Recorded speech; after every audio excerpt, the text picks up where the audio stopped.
Vriende, baie welkom by vanoggend se diens vir baie van ons. Wie is vir die eerste keer in 'n hele rukkie terug by die kerk vandag? Steek jou hand op, neem die vrymoedigheid, moenie bang wees nie. Right, almal het gesien, daar's net so 500 mense aanlyn. So, nee, vriende, baie welkom. En vir die van julle wat vir die eerste keer vandag by ons kuier, baie welkom aan julle ook. En kyk hierso, moet nou nie weghardloop na die diens nie. As ons vir julle sê, kom groet vir ons by die deur, dis regtig waarom dat ons wil julle in die oë kyk en ons wil vir jou hallo sê. So kom sê vir my hallo asseblief, kom groet vir Dominee Johan of vir Dominee Chris Kwadraat. Dis die enigste manier hoe ek dit beter kan sê, want hierdie klein Chris, groot Chris ding werk nie, want wie's klein, wie's groot Chris wat daar staan van skalkyk van vir jou sê, kyk daar, hy's die groot ene.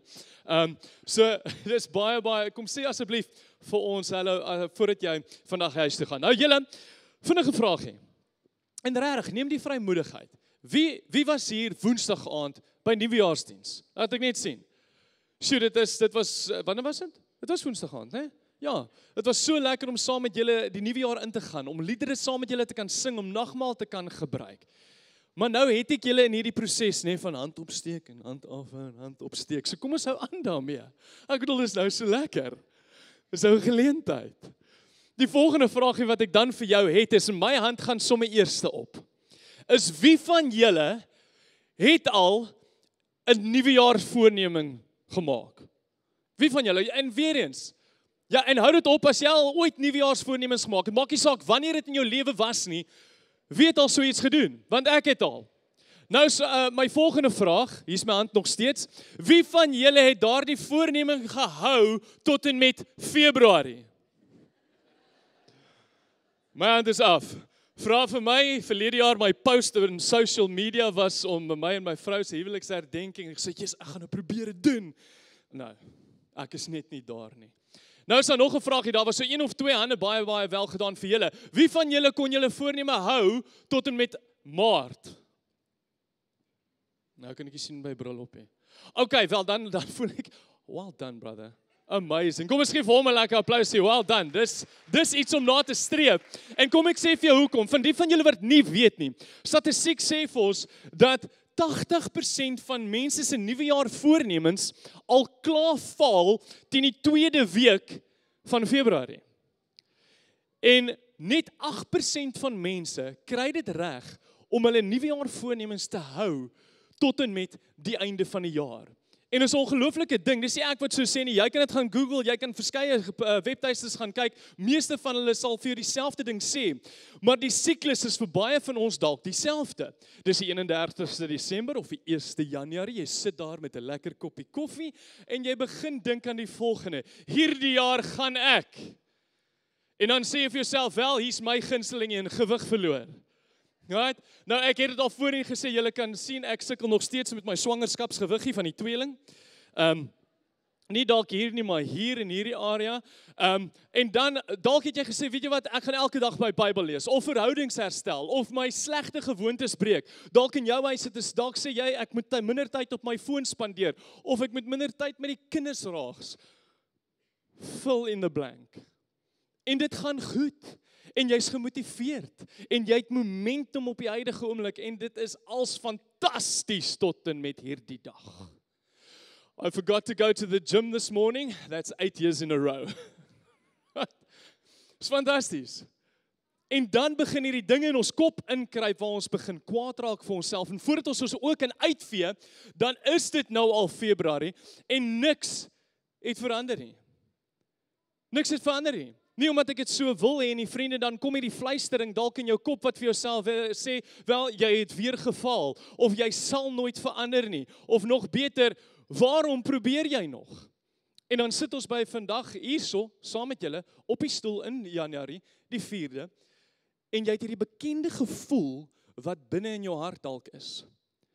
En is hierdie swaar gevoel, en hierdie gewig wat jy dra, van jare se gebroke voornemens.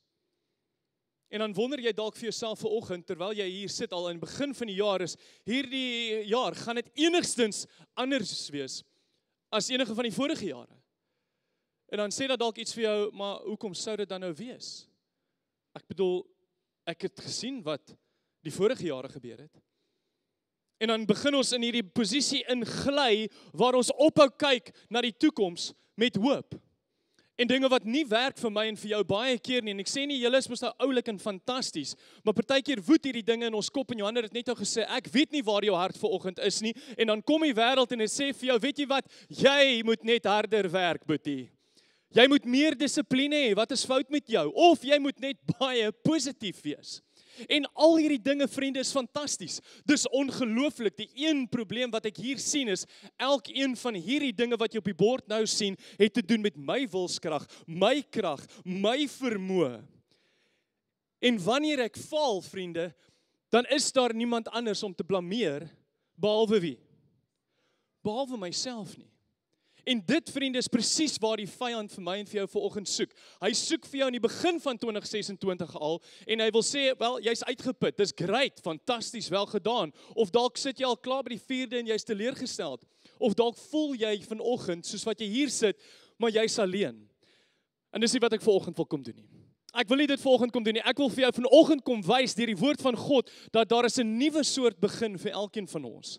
Nie net een wat gebou is, vriende, op jou wilskrag nie, maar eerder een wat gebou is op die karakter van God. Amen. Vriende, nie een wat gebou is op hoe sterk jy is nie, maar eerder afhang op hoe getrou my en jou God is. Is dit iets wat jy eerder sou wou hê? Want vriende, dis iets wat ek wil hê.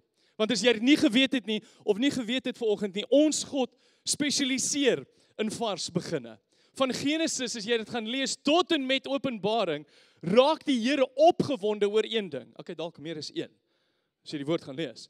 Maar hy raak opgewonde oor hierdie kollektiewe ding. Hy raak opgewonde om gebroke mense heel te maak. Hy raak opgewonde daaroor om verlore mense tuis te bring en om dooie dinge, of dit nou huwelike is, of dit nou verhoudings is, wat ook al dit kan wees, hy raak opgewonde daaroor om dit lewendig te maak. Dink so daaraan. Ons het vir Noag gehad. Vriende, hy het alles verloor. Alles verloor wat jy aan kan dink in die vloed, maar God het hom gebruik om 'n nuwe mensdom te begin. Dink aan hierdie persoon, wie dink julle is daai? Natuurlik, dis Abraham, hy was te oud en sy vrou is onvrugbaar, maar tog het God 'n hele nasie het hy uitgemaak. Hierdie man, Moses, hy was 'n moordenaar, natuurlik, julle ken sy lewe, en het vir 40 jaar in die woestyn gedwaal en skape opgepas. Maar God het hom nog steeds een van die grootste leiers in Israel se geskiedenis gemaak. En wat van hierdie dame? Rachel. Hierdie dame was 'n prostituut, vriende. Maar sy staan, soos wat ek en jy die woord van God lees vir oggend, as deel van die stamboom van Jesus. Dis almal mense wat God kom vat het en nuut gemaak het. En ek weet nie of jy die patroon kan sien nie, natuurlik wiskunde, hey. Die span julle wat nou gaan wonder, as ek nou vir julle vra, wat is die 40ste patroon? Hoeveel vierhoutjies gaan ek gebruik wat in die 40ste patroon is? Ek sien 'n hele paar onderwysers wat hierso sit, hè? Nou gaan julle dink, 40ste patroon. Ek sal saam met jou na die tyd gaan uitwerk. Is eintlik baie maklik. Jy gaan kyk net na die verskil, né? Okay. So, maar voordat ons dit doen, vriende, ons glo in die woord van God en voordat ons daai gaan lees, kom staan saam met my op en dan verklaar ons die volgende. En terwyl jy volgende hierdie woorde sê, wil ek graag vir jou vra, dink bietjie na oor wat jy vanoggend sê. Want wat jy vanoggend sê, gaan nie oor wie jy was in jou verlede nie, maar eerder oor wie jy nou in Christus is. Amen. So kom ons sê saam, dit is my Bybel. Ek is wat dit sê ek is. Ek het wat dit sê ek het. Ek kan doen wat dit sê ek kan doen. Met my mond bely ek en met my hart glo ek dat Jesus die Here is. Amen. Amen. Vriende, jy kan in jou Bybel blaai na 2 Korintiërs 5 vers 14 tot 21. Ons gaan saam met die Here se woord uitlees, maar voordat ons dit doen, terwyl jy blaai, wil ek ook graag vir die mense wat aanlyn ingeskakel is, baie welkom sê. Dis altyd lekker om ook saam met julle in julle huise te kan wees. Gesels gerus saam met ons daar in die chat. Ek weet daar's mense wat dit ook beman. So, dis altyd lekker. As jy dalk nog op vakansie kom in die Kaap, kom sê gerus vir ons hier by die kerk. Of kom drink 'n koppie koffie, nee, Shaal, saam met ons. Jy is mos nou die, wat het Johan jou genoem? 'n Pa, okay, daar sê. Dankie. Dis nederigheid, vriende. Dis hoe dit moet lyk. Dankie, Shaal. Vriende, kom ons lees saam met die Here se woord uit. 2 Korintiërs 5 vers 14 tot 21 sê die volgende: die liefde van Christus dring ons, dis my en jou, omdat ons tot die insig gekom het dat een vir almal gesterwe het. En dit beteken dat almal gesterf het.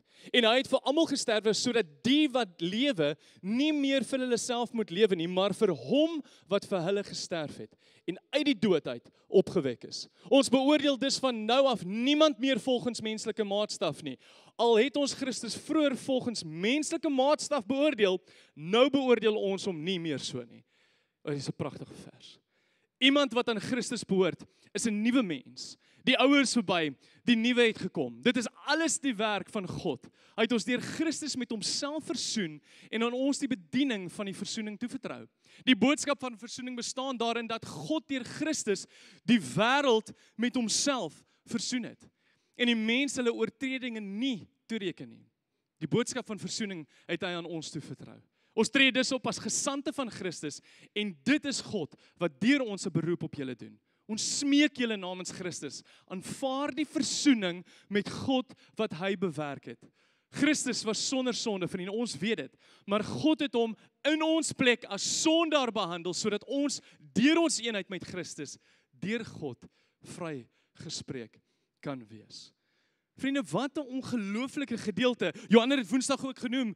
Hier praat Paulus met die Korinte en vriende, as jy nou hier sit en jy het nou nog die Korinte deurgelees, doen dit asseblief. Jy sal sien, hierdie was, soos ons sê, 'n vrot gemeente. Dis hoekom Paulus hierdie dinge vir hulle sê. Hulle was verdeeldheid, immoraliteit, twyfel was binne in hierdie gemeente, maar hy kom gee vir hulle hier in hierdie gedeelte 'n baie duidelike opdrag. Hy sê vir hulle, Christus het vir my en vir jou gesterf. Daarom is ek en jy, soos wat jy vandag hier sit, as jy die Here Jesus ken, nuwe skepsels. God het vir my en jou kom versoen, ons is gesandte van sy versoening. En dan kom in vers 21, daar so groot ruil, die idee van ons sonde vir sy geregtigheid. Die Engels sê dit so mooi, it's so that we might become the righteousness of God. Dit is 'n pragtige gedeelte van die teks. Maar vir my preek wil ek vandag graag stil staan by hierdie versie. Iemand wat aan Christus behoort, is 'n nuwe mens. Sê vir die persoon langs jou, is 'n nuwe mens.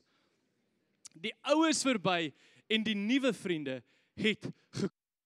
Nou as jy nie weet wat daardie woord nuwe beteken nie, as ons nou teruggaan na die Griekse vriende, dan beteken daardie nuwe is die woord kainos. Kainos, daar sê dit mag dalk Jan Karel, daai is die woordjie, né?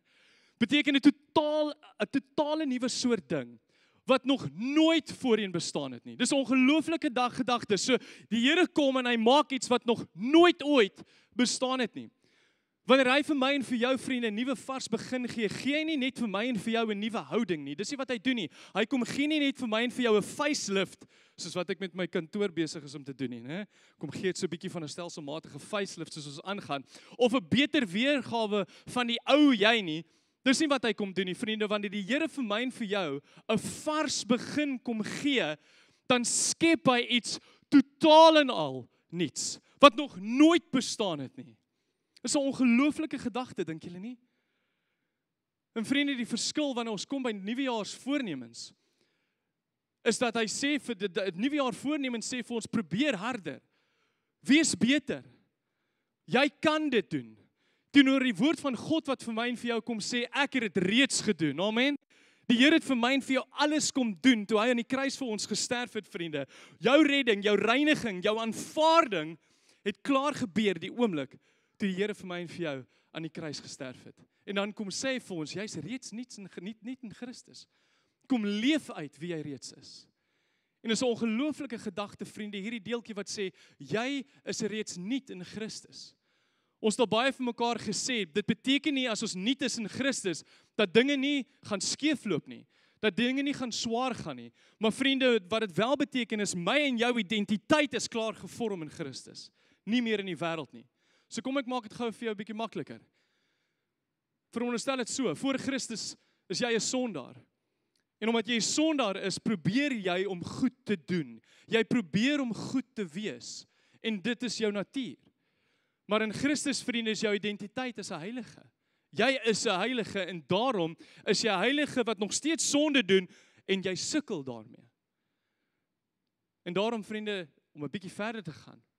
As jou identiteit 'n sondaar is, bevestig sonde wie jy is. Dit is wie jy is. Maar as 'n heilige en 'n kind van die Here wat nuut gemaak is sonde net 'n teenspraak van wie jy eintlik is. En daarom, vriende, vanoggend wil ek vir jou kom wys dat daar 'n verskil is tussen 'n nuwejaar voornemings saam met die Here en dit wat in die Bybel staan.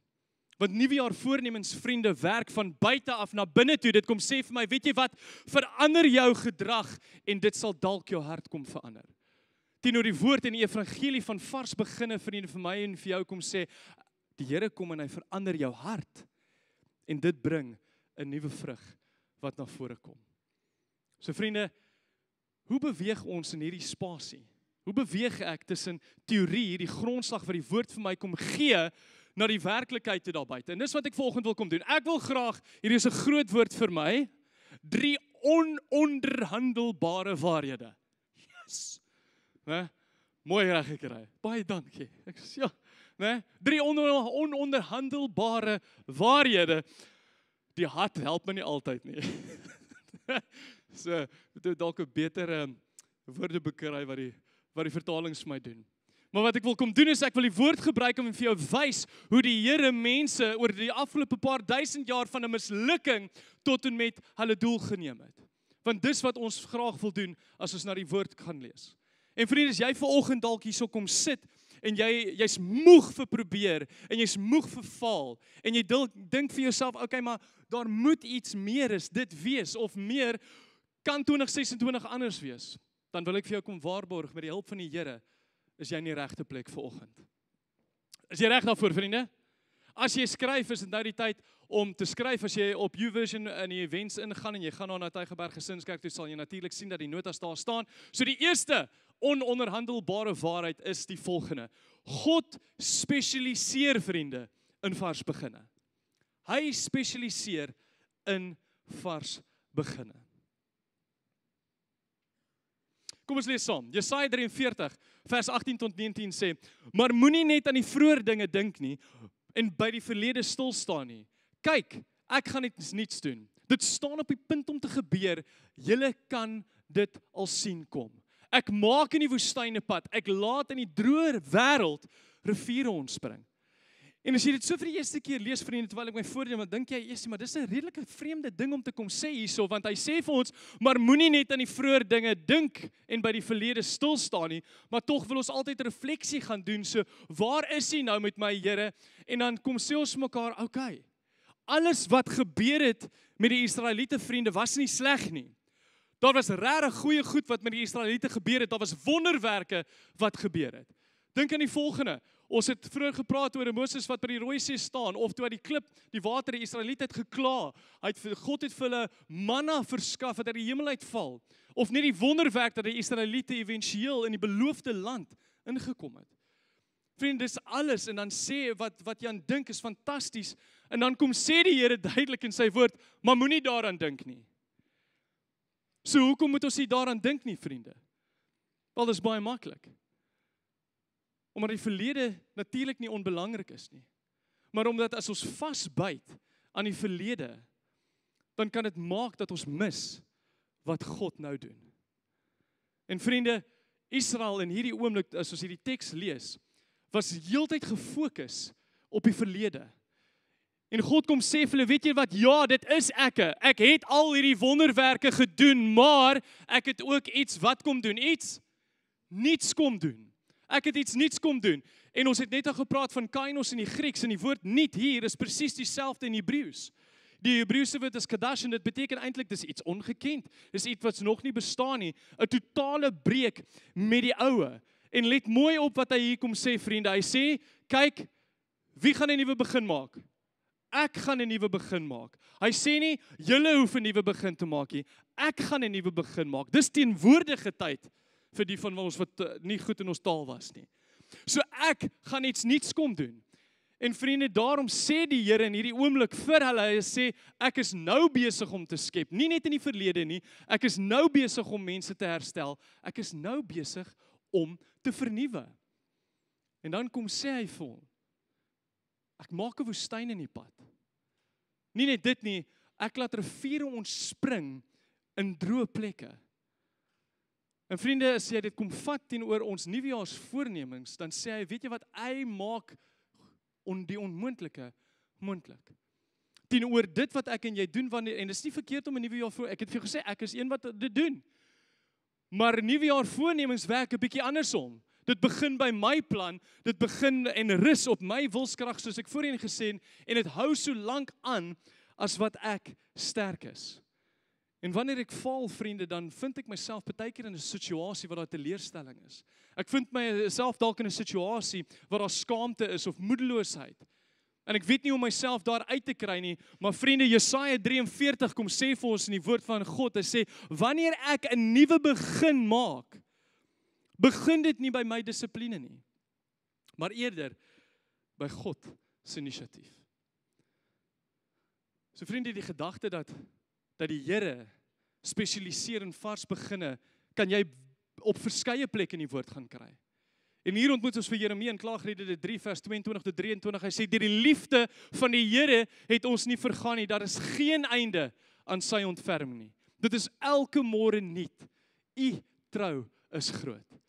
Weer eens 'n ongelooflike gedagte, vriende. Hoor julle wat die Here vir my en vir jou sê? Sy ontferming, sy barmhartigheid, is die ander woord in die 53 vertaling, is elke oggend nuut.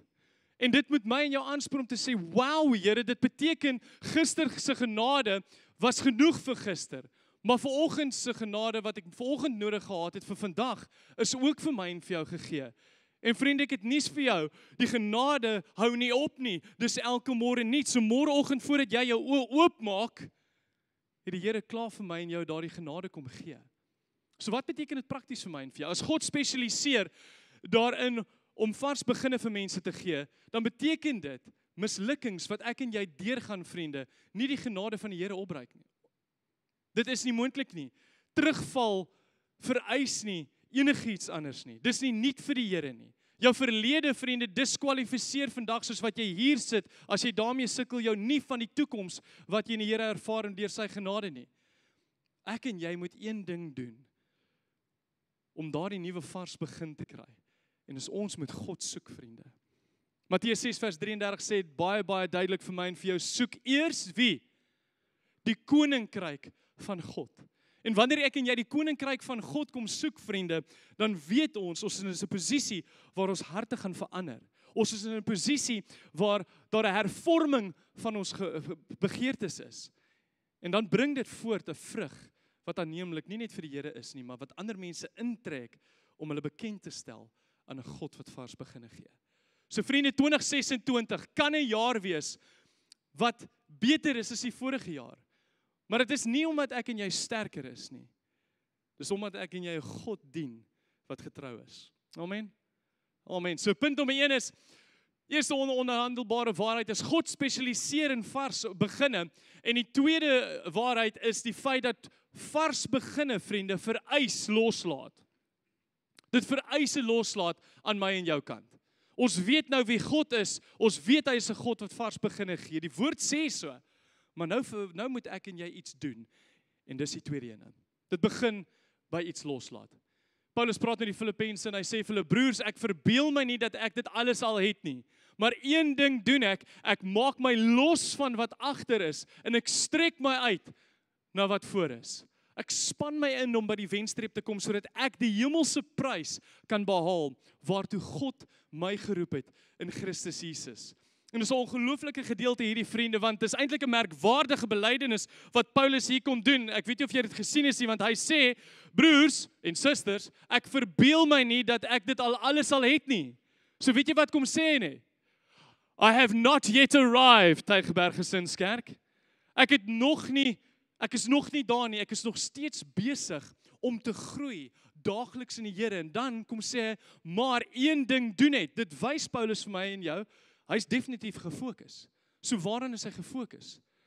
Ek maak my los van wat agter is. Hy maak hom los, en as hy dit sê, vriende, dan sê hy nie vir my en vir jou, weet jy wat, hy het geheueverlies nie. Dis nie die geval hier nie, vriende. Maar wat hy wel vir my en vir jou kom sê is, hy weier om deur die verlede beheer te word. Of dit nou sy probleme was, dit wat hy gedoen het, sy verlede, sy mislukkings, dit wat hy reg gekry het en al sy suksesse. En as jy tyd het, gaan lees vers 5 en vers 6 en jy sal daar kry waarna hy hier verwys. Maar dit, as jy nie weet nie, Paulus het 'n ongelooflike CV gehad, het hy nie? Hy was 'n skrifgeleerde, ongelooflike CV. Hy was wel bekend tussen die mense, hy was gerespekteer in sy kringe. Maar kom, kyk wat sê in vers 8, dit maak nie saak dat hy al hierdie dinge het nie. Vers 8 sê hy, ek beskou alles as waardeloos. Die 53 sê die volgende woorde, dit sê ek beskou alles, al hierdie goed wat ek het, alles wat ek al bereik het, as drek. Dis 'n sterker woord. Ek beskou alles as drek, want om Christus Jesus my Here te ken, oortref alles in waarde. Dit oortref alles in waarde, vriende. En hoekom is hierdie deel vir my en vir jou belangrik, om te weet dat ons goed moet agterlaat? Vriende, want goeie dinge kan gevaarlik word, wanneer hulle jou keer om Jesus te volg. Ons wil nie onsself in so 'n situasie vind nie, want vars beginne, vriende, vereis die loslaat van dinge. En as ons na die woord van die Here kom kyk, dan is daar baie gevalle waar mense teruggekyk het. Dink aan Lot se vrou. Daar is duidelik vir hulle gesê, moenie terugkyk nie. En die Here was genadig, want hulle moes na 'n ander stad toe gaan. Hy het gesê, ek gaan dit nie uitmaak nie. En toe sê hy, moenie terugkyk nie. En Lot se vrou, wat doen sy toe? Sy kyk toe terug. En dit het haar lewe gekos. Dink aan die Israeliete vriende in Numeri 11, jy kan dit gaan lees, is hulle besig om weer eens te kla. En hulle kla oor die feit dat hulle kon vis eet toe hulle nog gevangene was. En hulle kon dit eet soveel soos wat hulle wil. Hulle kon komkommer geëet het, ei, prei, noem die ding, leeks, né? Wie het geweet prei is leeks. Nou weet ek. Right? Hulle het so terug verlang na wat hulle gehaat het, dat het hulle gekos het, en hulle het 40 jaar lank in die woestyn rondgedwaal. Want hulle fokus was heeltyd op die verlede. En dan kom Jesus, vriende, in Lukas, en hy sê die volgende, toe sê Jesus, iemand wat die hand aan die ploeg slaan, en aanhou omkyk na wat agter is nie geskik vir die koninkryk van God nie. En vriende, hierdie gedeelte, as jy dit gaan lees, hierdie hele teksvers gaan daaroor, oor die prys wat dit vir my en vir jou gaan kos, om Jesus te volg. En baie keer verwys mense na hierdie gedeelte as jy gaan kyk na die studies en dit sê, "Sjoe, maar Jesus is baie hard hier," maar dit is nie wat hy kom sê nie. Wat hy hier vir my en vir jou kom wys, vriende, is as ek en jy uitverkoop is aan Jesus, as ons elke dag vir hom wil leef, kan ons nie terugkyk nie. Ons kan dit nie doen nie. Ons kan nie terug verlang na ons familie en na dinge wat was en wat gaan wees nie. Want vriende, jy kan nie huiwering of spyt hê in jou hart as jy die Here wil dien nie. Jy moet dit loslaat. Want vars beginne, Here, vereis nie net 'n bietjie nie, dit kos alles. Dit kos alles van my en vir jou, om die Here te dien.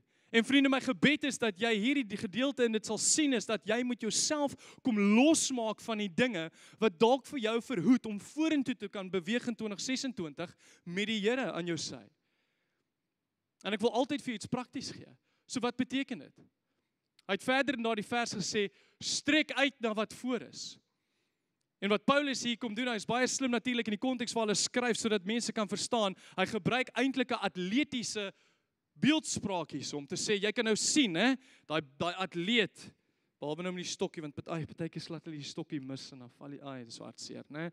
Maar hy strek uit, die spiere is gebot, jy kan dit sien gebeur. 'n Atleet is nie besig om te hardloop, behalwe as jy in graad 1 is, en dan kyk jy terug. Waar almal is, né? 'n Atleet hou sy oë op die wenstreep. Hy kyk nie terug na wat gebeur nie. En dis wat hy hier kom sê, moenie terugkyk nie. Strek uit na wat voor is. En vriende, as jy ploeg, ek's nie 'n boer nie, maar ek kan dit net indink. As ek nou moet ploeg, Johan, en ek kyk heeltyd terug, dan gaan ek mos skeef ploeg, né? So moet ek dit doen nie. So die vraag wat jy dalk vir jouself nou moet vra is nie, wat wil ek in 2016 bereik nie? Dis 'n belangrike een wat gaan kom. Maar eers dalk, wat moet jy agterlaat? Sodat jy vorentoe kan begin. En dalk in jou lewe, vriende, is dit bitternis. Dalk in jou lewe is dit onvergifnis wat jou nog terughou. Dalk is dit ou identiteite van voorheen, van wie jy was, wat jy nie kan loslaat, sodat jy kan wees wie jy nou is, as jy die Here Jesus aangeneem het nie. Dalk is dit toksiese verhoudings wat jy nog steeds in aanhou. Bly bid vir daardie mense, absoluut. Dalk het jy 'n slagoffermentaliteit, of nog beter, die een waarmee baie van ons sukkel, en is, ek moet dalk stil staan, gemaksones. Jy sien, vriende, want die probleem met gemaksones is, daardie gemaksone kan eintlik maar net 'n tronk wees.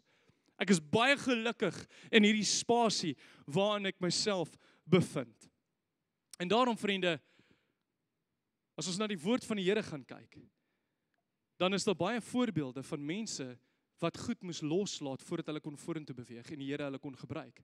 Jona moes van Ninive loslaat. Paulus moes sy verlede loslaat, of dink aan die verlore seun. Hy moes die varkkraal verlaat voordat hy versoen kon word met sy pa. So vriende, my gebed is dat jy in jou stilte tyd vir die Here sal vra dat die Heilige Gees kan uitwys in jou hart, en wees eerlik, wat dit is wat jy moet loslaat voordat jy kan aanbeweeg in 2026. So nommer 1, vriende, was God spesialiseer in vars beginne. Nommer 2 is vars beginne vereis loslaat. En die laaste enetjie is vars beginne vereis vorentoe beweeg. Vars beginne vereis van my en jou dat ons vorentoe moet beweeg. Vriende, loslaat is nie net genoeg nie. Ek en jy moet gaan kyk na die woord van God, want dit gaan ons help om hoe ons vorentoe kan beweeg. So kom ons kyk, daar's baie voorbeelde, maar Josua 3 vers 13 tot 17 is 'n ongelooflike teksgedeelte, en dit sê, wanneer die voetsole van die priesters aan die Jordaan se water raak, die priesters natuurlik wat die ark van die Here dra, die Here van die hele aarde, sal die water van die Jordaan wat afkom, afgesny word, en op een hoop gaan staan. Die volk het toe van hulle tente af vertrek om deur die Jordaan te trek. Die priesters wat die verbondsark gedra het, was voor hulle. Die draers van die ark het by die Jordaan aangekom gedurende die hele hoestyd. Natuurlik is die Jordaan gewoonlik vol oor sy oewers, nie nou as jy gaan kyk na hom nie. Toe die voete van die priesters wat die ark dra, luister baie mooi, in die vlak water kom, het die water wat afkom gaan staan. Dit het op een hoop gaan staan. Ver boontoe by Adam, die stad langs Seraton, en die water wat afloop na die see in die Jordaanvallei, die Soutsee, was heeltemal afgesny. Die volk het reg oor Jeriko deurgetrek. Die priesters wat die verbondsark van die Here dra, het daar binne in die Jordaan op die droë bedding gaan staan, terwyl die hele Israel oor die droë bedding deurgaan, tot die hele nasie uiteindelik deur die Jordaan is. Ek kan dit net, julle, 'n mens dink net baie keer terug. En jy kan dink wat dan daardie oomblik gebeur. Hier staan hulle. Maar wat het gebeur toe hulle aan die water raak? Nie almal op een slag nie, asseblief. Wat het gebeur toe hulle aan die water raak? Die water het ophou vloei. Die water het ophou vloei, dit het stil gestaan en dit het oopgegaan sodat hulle weer deur die Jordaan kan kom. En gehoorsaamheid, hulle het nie geweet wat gaan gebeur nie, gehoorsaamheid het gelei na 'n wonderwerk, vriende. Nie met die wete waarheen hulle gaan nie, en partykeer, vriende, waar ek en jy faal is, wanneer die Here vir my en vir jou bietjie sê, kom, beweeg vorentoe, dan wil ek en jy eers die hele plan hê, voordat ons die eerste tree gaan neem. En in daardie teksvers jy gaan leer, hulle het nie geweet nie, God het met Josua gepraat, hy het na die mense toe gegaan om die stamhoofde aan te stel. Hulle het nie geweet wat gaan gebeur nie, hulle het net vertrou en in geloof vorentoe gegaan.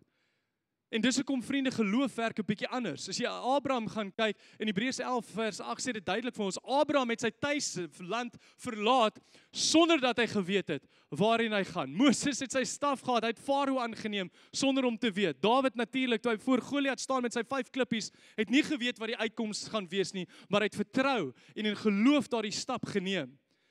So baie keer, vriende, wys God nie vir ons stap nommer 10, wanneer ek en jy by stap nommer 1 is nie. Maar wat hy welkom doen, vriende, is hy skyn net genoeg lig vir ons volgende tree. Ek en jy moet die vertreetjie neem en begin beweeg. En as jy nie weet hoe om te beweeg nie, vriende, sal Spreuke jou help. Dit sê, volhou volkome op die Here en moenie op jou eie insig te staat maak nie. Ken hom in alles wat jy doen en hy sal jou op die regte pad laat loop. So vriende, ek en jy kan sien dat geloof in aksie beteken dat ek en jy moet vertrou. Daar is 'n stappie wat ek en jy moet neem, vriende. En dit is om te wys dat geloof nie passief is nie. Ons moet vertrou. Ons moet hom ken in alles wat ons doen. Geloof, vriende, wys ook vir ons dat dit nie 'n selfvertroue is nie, want hier sê ons duidelik, moenie op jou eie insigte staat maak nie, eerder die van die Here, vriende. En dan kom wys hulle vir ons, geloof, vriende, is 'n aktiewe vertroue, want hy sê hy sal jou op die regte pad laat loop, vriende. Geloof is die wete dat wanneer ek vorentoe stap, die Here my sal lei. Hoe lyk geloof in aksie? Dink aan Petrus. Hy moes uit die boot uitklim. Vriende, Petrus het nie geweet wat volgende gaan gebeur nie, maar die Here het gesê, kom. So hy het uit sy gemaksone uitgeklim, hy het uit die bootjie uitgeklim, en die oomblik, toe hy sy oë van die Here afneem, wat het gebeur? Toe sink hy eers. En daarom, vriende, is my gebed, dat jy nie jou oë hierdie jaar in 2026 van die Here sal afneem nie, maar dat jy sal ook weet, wanneer dinge nie goed gaan nie, wanneer jy voel, jy begin sink, dat jy die vertroue sal hê, dat die Here sy hand sal uitsteek, en jou uit jou moeilikheid uit sal kom trek, soos wat hy met Petrus gedoen het, vriende.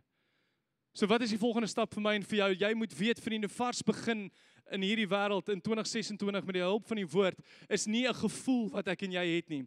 Dis 'n besluit wat ek en jy neem en dit moet oorgaan in aksie. So vriende, in 2026, as jy 'n beter huwelik wil hê, dan moet jy moeite doen. Jy moet moeite doen om met jou man of met jou vrou te praat. Jy moet moeite doen as jy sukkel om die afspraak te maak of na die seminar te kom wat ons doen vir botter of vir wors.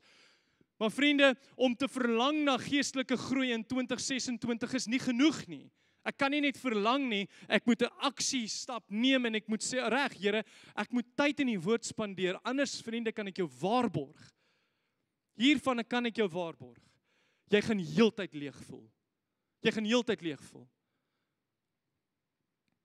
2 Petrus 1 vers 3 sê, die Here, sy goddelike krag het ons alles geskenk wat ons nodig het om te lewe en om te dien. Vriende, God het vir my en vir jou alles kom gee wat ons nodig het. Alles wat jy in 2026 nodig het om vorentoe te beweeg. Die vraag is, gaan jy in sy krag aanhou en krag kom vasgryp om vorentoe te beweeg. Die Israeliete moes 13 keer om die muur van Jericho stap voordat daai muur geval het. Maar hulle het gestap en hulle was gehoorsaam. So vriende, hier, ek wil afeindig hier, orkes, julle kan opkom. Ek wil graag vir jou 3 uitdagings gee. 3 uitdagings vir 2026. En nommer 1 is, vriende, verbind jouself tot 'n daaglikse ritme met God. Nie net wanneer dit jou pas nie. Jy moet dit inwerk. Ons sê dit nou toe ons die reekse gedoen het. Stilte tyd. Wie die regte Jesus is. Jy moet 15 minute, 'n uur, dit maak nie saak nie, maar jy gaan tyd moet inwerk om by die Here se voete te wees. Jy gaan tyd moet inwerk in 2026 om 'n verhouding met die Here te bou. Nommer 2 is, neem een konkrete stap, vriende. Een konkrete stap na jou God gegewe doel. En ek en jy weet Matteus 28 vers 19 tot 20 sê vir my en jou duidelik wat ons doel hier op aarde is. Maar elkeen van ons het ander gawes gekry, vriende. Ons is nie almal 'n voet of 'n been of ons het al hierdie hele ding gedoen. Maar jy moet die besluit neem om die eerste tree te gee. Raak betrokke. Hier is verskeidenheid bedieningsareas in hierdie gemeente waar jy kan betrokke raak. So nommer 3 is, sluit aan by 'n gemeenskap. Sluit aan by 'n gemeenskap van gelowiges wat hierdie wedloop saam met jou sal hardloop. Vriende, die reis om 'n Christen te wees was nie bedoel om alleen gedoen te word nie. Hebreërs 10 vers 24 tot 25 waar die Here sê, moenie wegbly van die geloofsgemeenskap of van die samekoms van die gelowiges nie. Dis nie net uitnodiging nie, vriende. Dis eintlik nie net 'n lewenswyse nie, dis 'n oorlewingsstrategie. En daarom, vriende, as jy nie in ons gemeente is nie, jy kuier vandag hier, dan is ons dankbaar. Maar dan raak betrokke by jou gemeente. En as jy nog nie 'n gemeente het nie, hier is ons. Kinders van die Here wat vir hom wil werk. Raak betrokke. Want 'n geloofsgemeenskap gaan die mense wees wat wanneer jy deur die moeilikste tyd gaan, vir jou daar kan wees, vir jou kan bid en saam met jou op hierdie reis kan gaan. Vriende, ek hoop in hierdie tyd sal jy weet dat my en jou God spesialiseer in vars beginne. En hy het misdadigers heiliges gemaak. Hy het vervolgers in apostels verander, hy het prostituie in helde van die Bybel verander. En hy het moordenaars in aanbiddingsleiers verander. So die vraag, vriende, is nog nooit, is God gewillig om my 'n vars begin te gee, of te begin gee nie. Maar eerder is ek gewillig om in te stap in die nuwe ding wat die Here vir jou in 2026 beplan. En vriende, jy kan 2026 spandeer om al 2025 se nederlae te herhaal. Of jy kan maak soos Paulus wat sê, een ding doen ek. Ek maak my los van wat agter is en ek strek my uit na wat voor is. Amen. Kom ons bid saam. Here, dankie vir die voorreg wat ons het om wanneer ons na dinge gaan kyk soos nuwejaar voornemings, Here, en wat die woord sê, dat die woord duidelik vir elkeen van ons is. Here, ons sien dat U 'n God is wat vars beginne initieer. Here, U het absoluut die autentieke manier om dit na vore te bring. En Here, my gebed is al mense is wat vanoggend hier so sit, Here, dat U deur die Heilige Gees in hulle harte sal kom werk. As hulle nog wonder, is al mure wat gebou is, Here, dat hulle sal besef, 'n voorneming is great, maar U is beter. En Here, my gebed is dat ons dinge sal begin loslaat, agterlaat wat ons hinder om 'n verhouding nommer 1 met U te hê, en nommer 2 om ons hande en ons voete op die teer te kry om te sê dat ons nie vir U sal werk nie. Here, mag ons 'n gemeente wees wat geken word in die feit nommer 1, ja vir geloof, ja vir hoop, ja vir liefde, maar wat nie bang is om uit te gaan om die evangelie met mense daar buite te deel nie, Here. Here, dankie dat U vir ons so genadig is, dat U vir ons die Seun gestuur het as 'n voorbeeld van wat dit is om mense te dien daar buite. Mag elkeen van ons daardie hinkering hê om mense te wil dien. Maar om op daardie punt te kom, Here, moet ons dinge loslaat, ons oë op U fokus en vorentoe gaan in 2026. Here, dankie vir die liefde, dankie vir die genade en dankie vir die voorreg wat ons het om nou U naam te kan loof en prys. Amen.